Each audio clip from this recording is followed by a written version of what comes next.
munodarirei vanhu veukama munosiya nherera dzenyu dzichichema munovada bereki vachiripo kana pasisina apana kapana.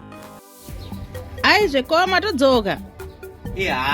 Ndatodzoka zvangu ndikati sezvo pasina vanhu chirega ndimbonyaurudza huro nekalebho kangwa.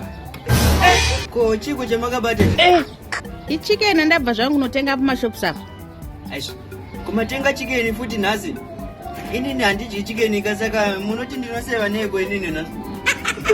Imi munondishamisa. Munoti hamudyi chikeni imi muchidya mazai acho. Saka imimi mukadya muboora. Ndinodya manhanga here.